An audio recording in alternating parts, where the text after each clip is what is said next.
right, welcome to another episode of the Boxing Moment. This is a great opportunity. We're here in the studios. We're on a new platform, so I'm trying to get myself together. So be patient with me as I'm working the studio, the board. But it's always a great day. Fight week is such a great thing, and so we thought we'd get on board to talk a little bit about Manny Pacquiao, getting back in the ring, the legend getting back in the ring, and I can't I can't do this without bringing in my guy who's our boxing guy here, my man Darnell Kirkland Jr.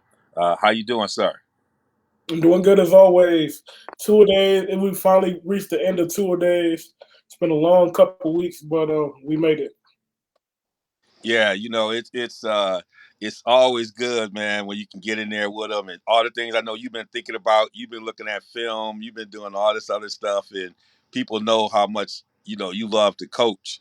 But they also, if people been following us, they know that you have another love. You love this thing called boxing, and you are a student of the game, and that's why we started to try to do this podcast to try to, bring a little bit of take. And I don't claim to be a boxing aficionado. One of the things I think you've been really bringing me along, and so I just enjoy being in this conversation with you.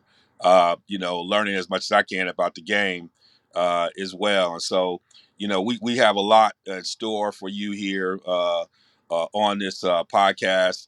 And make sure that you take an opportunity to make sure you follow us and try to catch us on all your social media platforms. You'll see from time to time. I'll put them up so that if you're on these different platforms, you can always come and check us out and just get a feel for what we got going on as well around there. So we all around there. We're on all the social media platforms, but we're also will be seen on many of the podcast platforms that you are your favorite podcast platform. So check us out when you can. We love to be in this game. And we coming to you somewhere from the Midwest. We out here. We bring that perspective to the game, and so know that when you see RG, for the most part, you know. There's a lot of stuff on the coast. There's the East Coast folks, the West Coast folks, but we just make our contribution. We like good music. We trying to do what we trying to do out here and just trying to bring our contribution to the game. And so we definitely appreciate that as well. We got a lot to talk about here on the show, and so we want to make sure that you're aware. We're gonna get in the opening round here, and we're gonna talk a little bit about before we get into what the current fight that Pacquiao is going to be in. We're going to spend some time, talking about what does this mean for Spence. It's set back. Obviously we'll get into the fight that Pacquiao is going to have with Ugas and Darnell providing his perspective. And then one of the things we always try to do on Boxing Moment, and it kind of came out of a conversation we had with our good friend Dougie Fisher, editor in chief over there at Ring Magazine.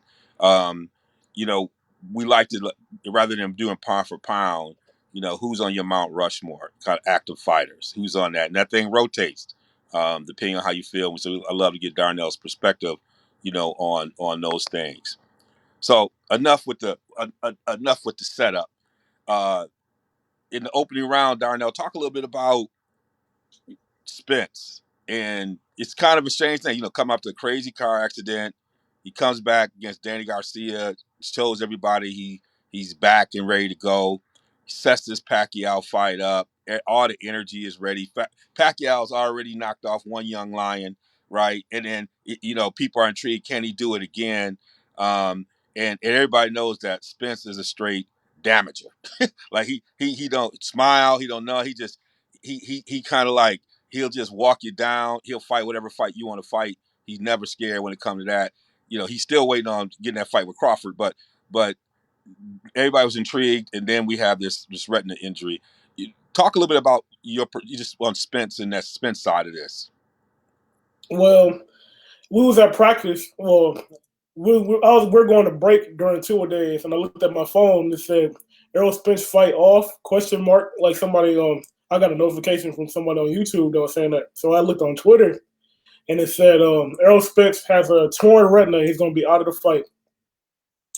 And I was like, man, I can't believe it. I mean, this is the fight we was all looking forward to. Spence and Pacquiao. The winner of this fight was probably going to end up fighting Crawford. We're finally getting movement in the division. We're finally going to get some type of resolution here. But now Spence is injured again.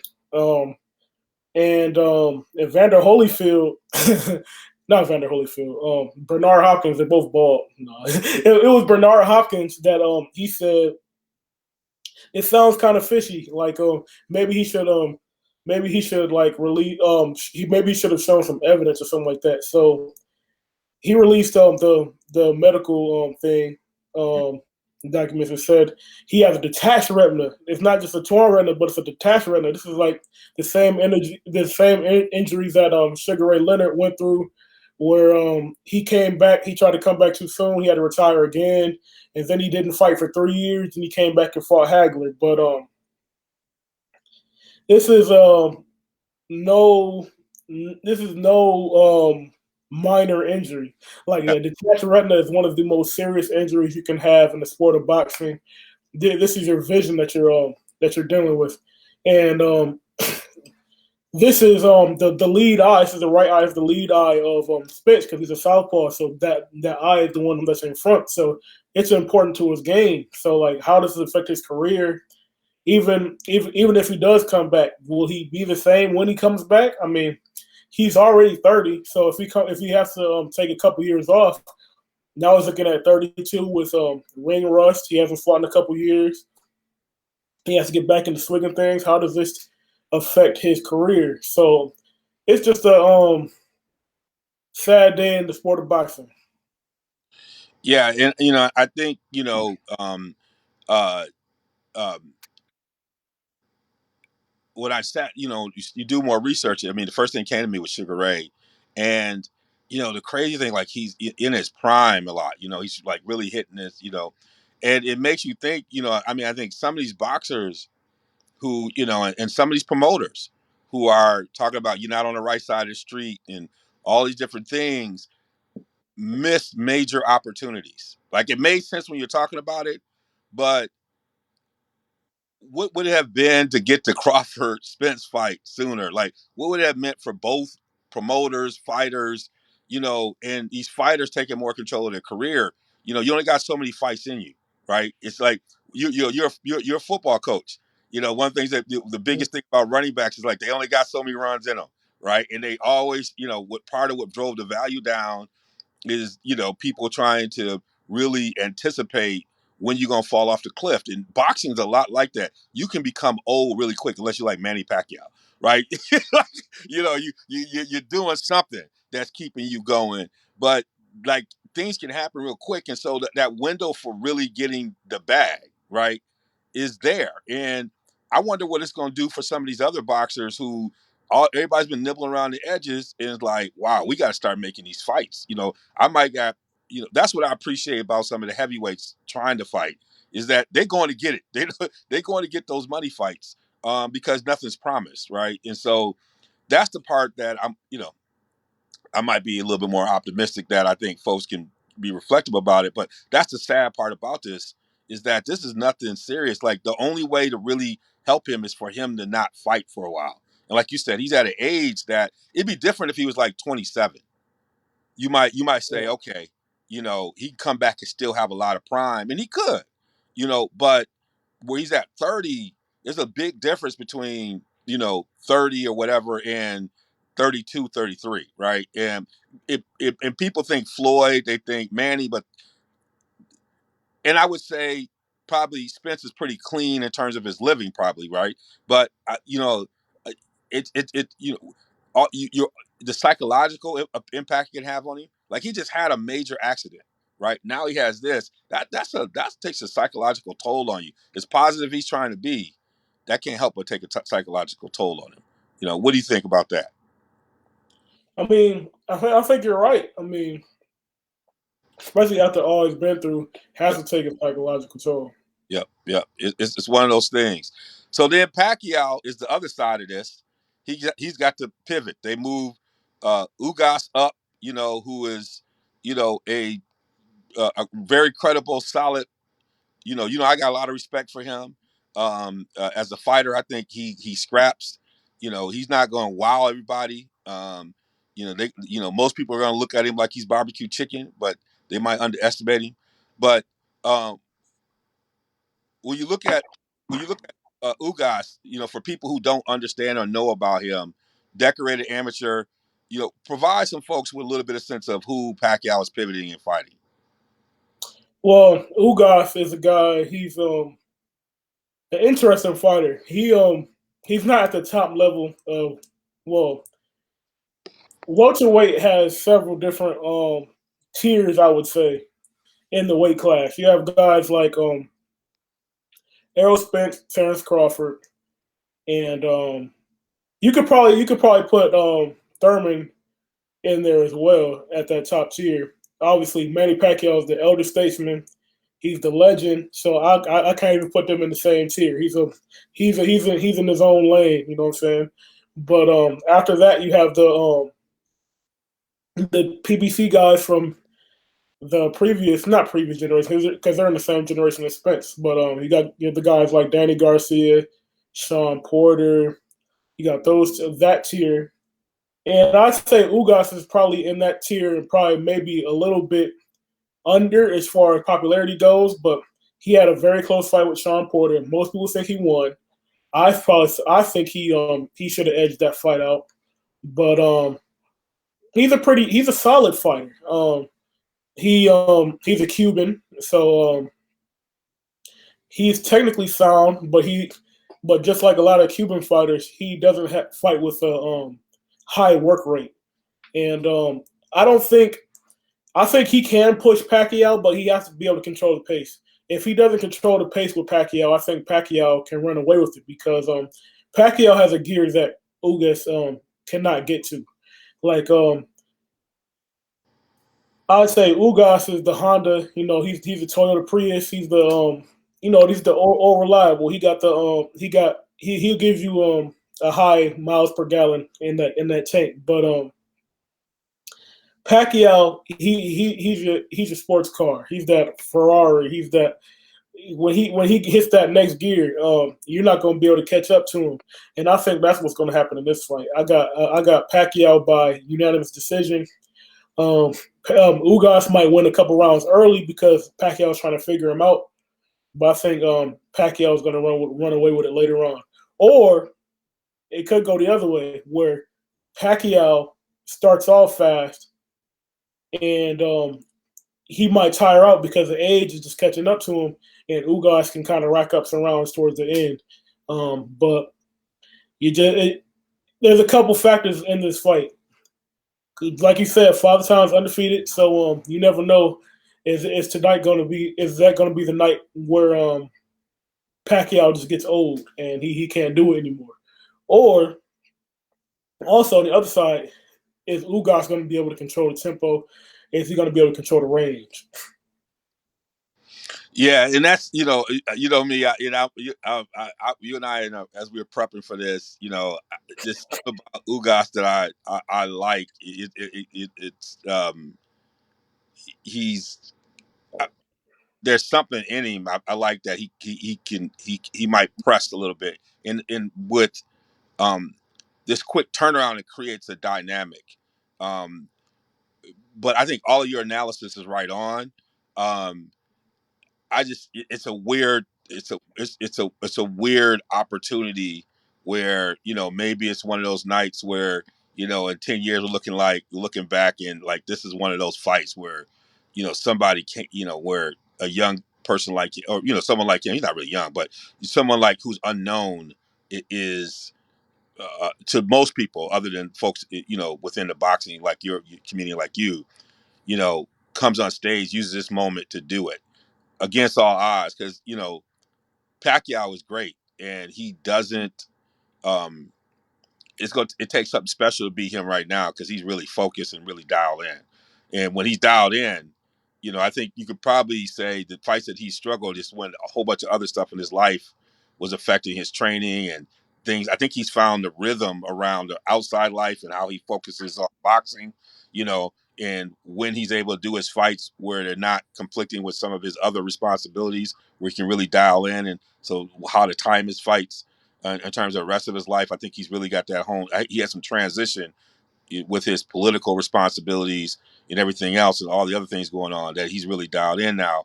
But there's something about Ugas that I just like, man. On a short notice, he's probably feeling their disrespect.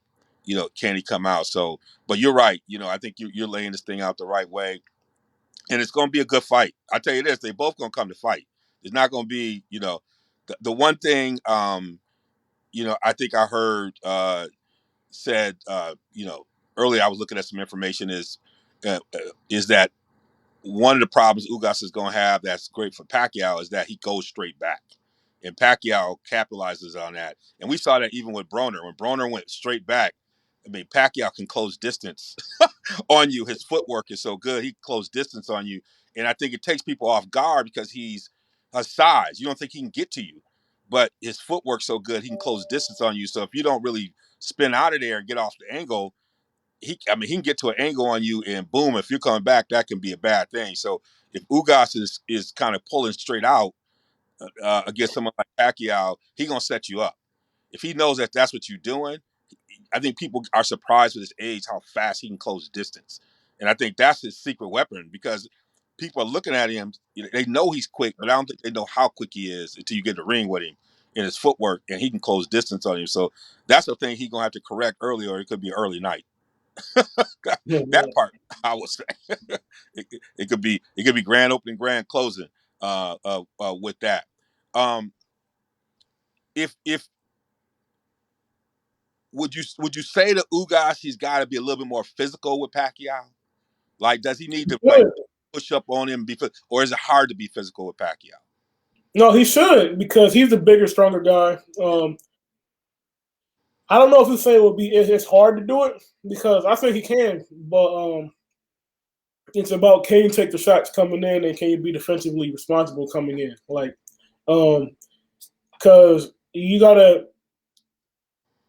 think Pacquiao's gonna land some of those shots, and Pacquiao he hasn't had a lot of major knockouts um, in the past few years, but he still does have power, like he showed in the Keith Thurman fight. So it could be dangerous trying to step in there and being reckless. But like I said, you have to be defensively responsible, and that could be a useful tactic for Ugas. Well, as we kind of get ourselves going here down the stretch into out of the middle rounds into the championship rounds a little bit. So you've already said you got Pacquiao winning. A lot's been happening in the boxing landscape, and I've been thinking about this. I wanted to get a sense by framing it with your Mount Rushmore. There's a lot of happening, and obviously with the Spence injury, this is a more interesting question. When you think about your Mount Rushmore of active fighters, the people that you say, these are the ones that we really need to be paying attention to. Who's on your Mount Rushmore of active fighters? Well, when you say Mount Rushmore, um, yeah. So the Mount Rushmore is the four best fighters in the game. Yep. I would say if you're saying the best fighters, in my Yep. opinion, it would be Canelo Alvarez, Terrence Crawford, the Monster Inouye, and Errol Spence. That's That's, that, that, that's the that, four. that's a good group. Who would you say is just outside of that group? Just outside of that group, it depends, man, because you gotta weigh different factors into this. Are you talking about what they have already done in the sport? You know what I'm saying? If who's hot right now, or who is the best talent? That if everybody was the same size, these guys would be the best fighters. Like if I'm just talking talent alone, you got guys like Javante Tank Davis, even though he doesn't have a resume. You got guys like Shakur Stevenson, even though he doesn't have a resume. I mean, I can't put either of those guys up there, even though I believe they should and will be up there at some point in time.